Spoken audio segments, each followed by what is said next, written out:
नमस्कार. जूनचा चौथा आठवडा आहे, जवळपास संपत आलाय, पण बाजारभावानं मात्र दगा दिलेला नाही. ते टिकून राहिले आणि आता शेतकऱ्यांना अपेक्षा आहे, की आमचा चाळीत ठेवलेला चांगल्या क्वालिटीचा माल, त्याला याच्याही पेक्षा चांगले बाजारभाव मिळतील का? ज्या मालाला सध्या 25-30 रुपये आहेत, तो त्यापेक्षा वाढेल का?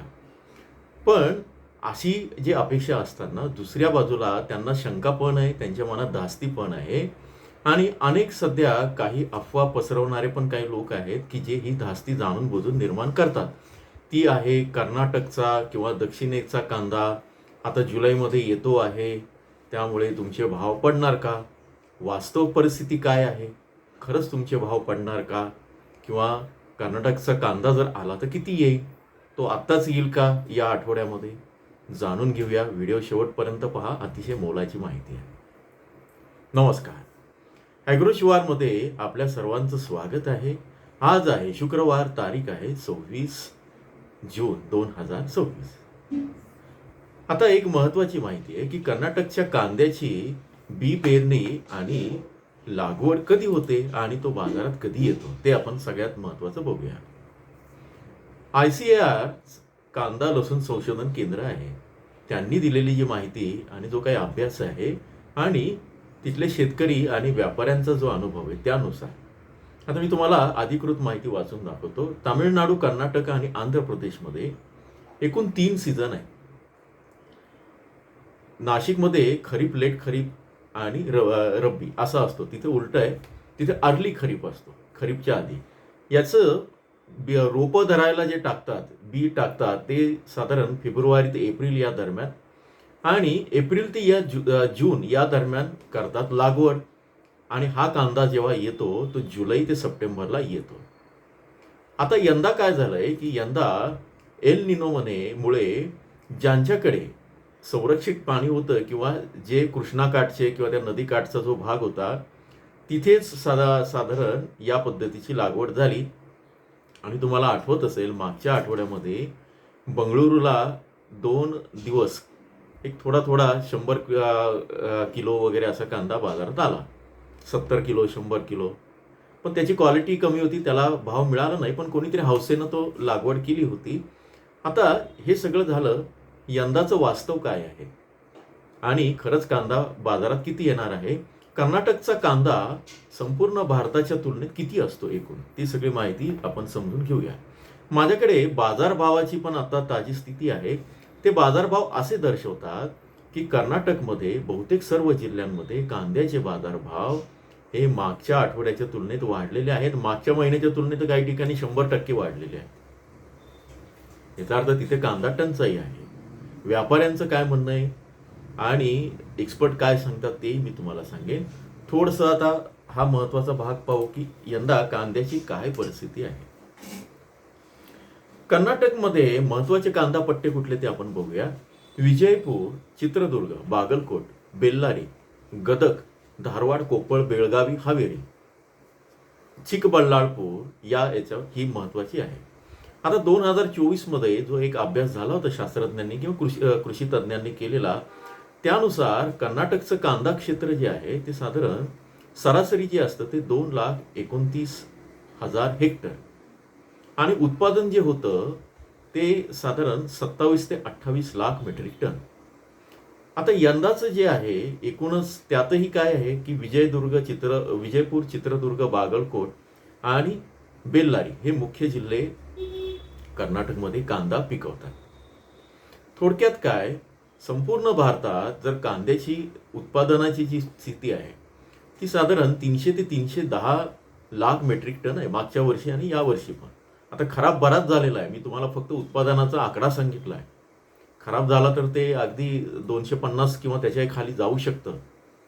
तर त्या तुलनेत कर्नाटकची सरासरी उत्पादन क्षमता आणि लागवड हे लक्षात घेतलं, साधारण 25 ते 28 जरी धरलं त्यांचं metric ton, lakh metric ton उत्पादन, आणि हे पण तिन्ही हंगामाचं आहे. एकट्या त्या पूर्व हंगामी किंवा जुलैमध्ये येतो त्या कांद्याचं नाही. तर ते संपूर्ण भारताच्या 9 ते 10% सुद्धा नाही.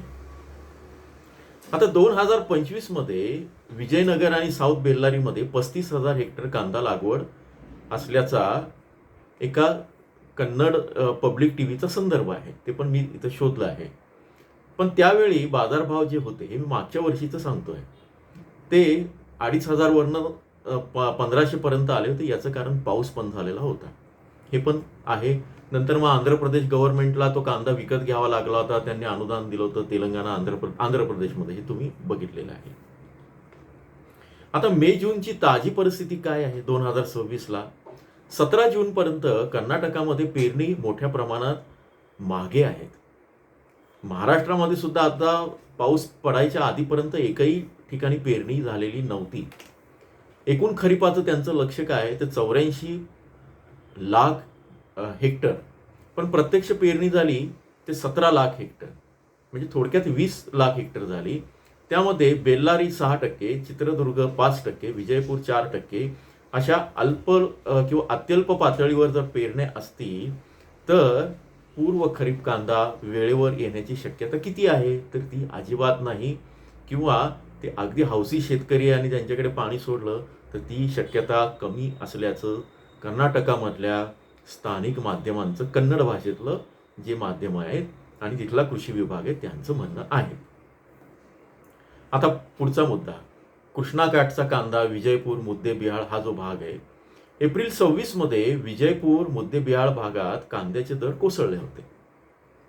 आता हा जो आपल्याकडे पण होते ते, म्हणजे मार्च एप्रिलमध्ये नवीन कांदा आला आणि कांदा दर कोसळला, तर स्थानिक बातम्यांनुसार 1000 ते 2000 पासून ते इतके कमी झाले की 100 रुपयांना 7 ते 8 किलो कांदा शेतकऱ्यांना विकावा लागत होता.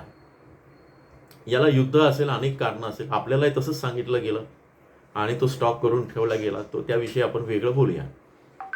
तर एकूणच त्यामुळे शेतकऱ्यांच्या मनात एक धास्ती पण बसली की अरे, हा काळ जो होता तो बियाणं टाकण्याचा होता, रोपं तयार करायचा होता, पण त्याच्यामध्ये अनेक शेतकऱ्यांनी तिथे माघार घेतली. सगळ्यांकडेच पाणी होतं असं नाही. बरं, रोपं तयार झाली तर ती लागवड करण्यासाठी जे पाणी पाहिजे ते नाही. आपल्याकडे जसा पाऊस उशिरा आला तसं त्यांच्याकडे पण उशिरा आलेला आहे.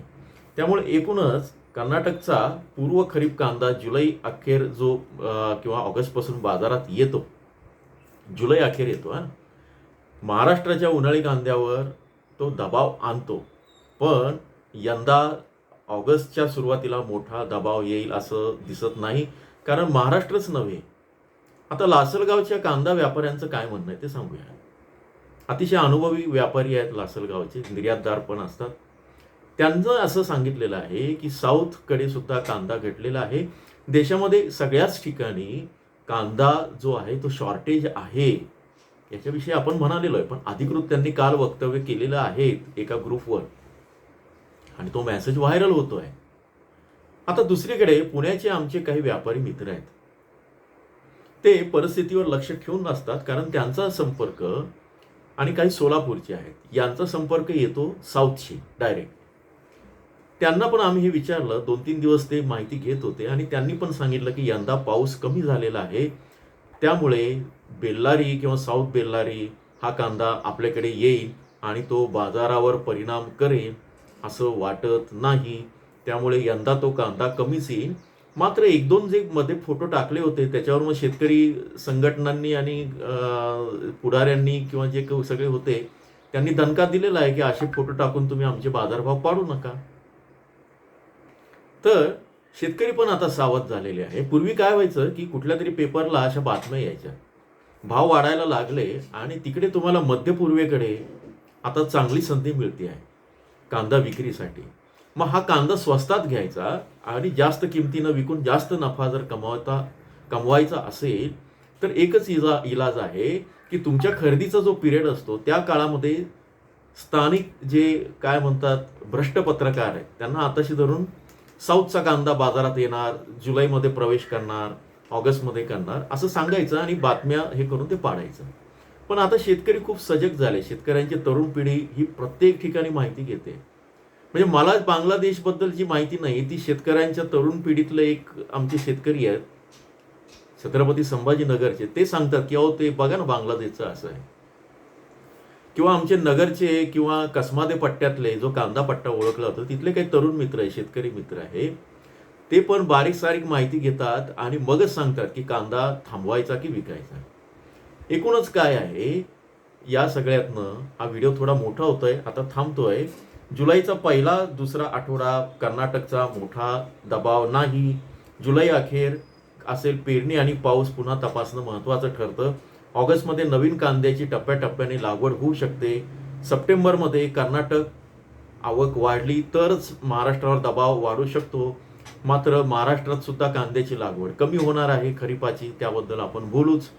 त्यामुळे एकूणच सगळा गोळाबेरीज करता ही आवक जी आहे किंवा ती परिणाम करणार नाही. मी तुम्हाला थोडंसं क्षेत्रफळ सांगतो. भारतातील कांदा क्षेत्रफळ जे होतं त्या सगळ्या याच्यावर 25-26 मध्ये, तर ते जे काय होतं ते 20.14 लाख हेक्टर असं होतं, म्हणजे 2.31 लाख हेक्टरनी वाढलं. अंदाजित कांदा 307 मी तुम्हाला सांगितलेलं आहे, पण त्याच्यामध्ये घट येणार आहे. कर्नाटकची खरीप पेरणी स्थिती जी आहे ती फक्त 20% आहे, ते पण सांगितलेलं आहे. आणि या सगळ्या याच्यातलं जे आत्ताचे जे बाजारभाव आहे 25 जूनचे, हुबळी जे आहे ते 2100 पर्यंत पोहोचला आहे बंगळुरूमध्ये, 2500 पर्यंत चिकमंगळूर, 2400 पर्यंत शिवमोगामध्ये, 2200 ते 3000 पर्यंत पोहोचलेले आहे. आणि अगदी जाता जाता हे थोडेसे मी काढून ठेवलेले बाजारभाव फार काही तुमचा वेळ घेत नाही, ते सांगतो की ज्याच्यावरनं तुम्हाला कळेल. मागच्या आठवड्यात कर्नाटकचे जे सरासरी बाजारभाव होते 1730 होते, आता 1864 झाले, त्याच्यामध्ये वाढ झाली आहे. त्यातही आता चिकमंगळूरमध्ये साधारण 1% वाढून तो 1550 पर्यंत पोहोचला आहे. आणि जो उन्हाळी कांदा आहे तो 1840 पर्यंत पोहोचला आहे. बंगळुरूच्या ग्रामीण भागामध्ये 19% वाढ झाली कांद्याच्या बाजारभावामध्ये. बेळगावमध्ये कांदा 2400 रुपयांपर्यंत पोहोचलेला आहे. इथं 10% आणि मागच्या महिन्याच्या तुलनेत 40% वाढ आहे. बागलकोटचा कांदा मागच्या आठवड्यात होते 1597, पण त्याची अजून माझ्याकडे माहिती नाहीये, पण त्याच्या मागच्या आठवड्यापेक्षा तो वाढलेला दिसतो आहे. एकूणच बंगळुरूमध्ये पुणा कांदा जो आहे तो 28% वाढलेला आहे. आणि लोकल कांदा जो आहे तोही बऱ्यापैकी वाढलेला दिसून येत आहे. हे सगळं लक्षात घेता तिकडे आवक कमी होते ते आपण बघतो आहे. कांद्याचे बाजारभाव आणि आवक यांची माहिती आपण दररोज व्हॉट्सअपच्या चॅनलवर देत असतो, तिथं फॉलो करू शकतात. 60,000 पेक्षा जास्त शेतकरी ते फॉलोअर आहेत. ही मोफत माहिती आहे, त्यामुळे प्रत्येक वेळेस मी 2-2 मिनिटाचे व्हिडिओ तुम्हाला सांगायचे आणि तुमचा वेळ घ्यायचा, माझा वेळ त्याच्यामध्ये जाण्यापेक्षा मी इथे ही माहिती देणं मला जास्त उपयुक्त वाटतं. तुम्ही व्हॉट्सअप चॅनलची लिंक पहिल्या कमेंटमध्ये आहे, तुम्ही ते तिथं फॉलो करा. ही सगळी माहिती त्याच्यामध्ये असते. आता पुढच्या आठवड्याचे किंवा जुलैच्या पहिल्या आठवड्याचे बाजारभाव कसे राहतील ते मी उद्या सांगेन. त्यासाठी तुम्ही जॉईनच्या बटनावर आजच तुम्ही क्लिक करून ठेवा, सदस्य व्हा, जेणेकरून तुम्हाला अधिक अचूक आणि जवळ जाणारी माहिती मिळेल. जोडून राहा, पुन्हा लवकरच भेटूया. धन्यवाद.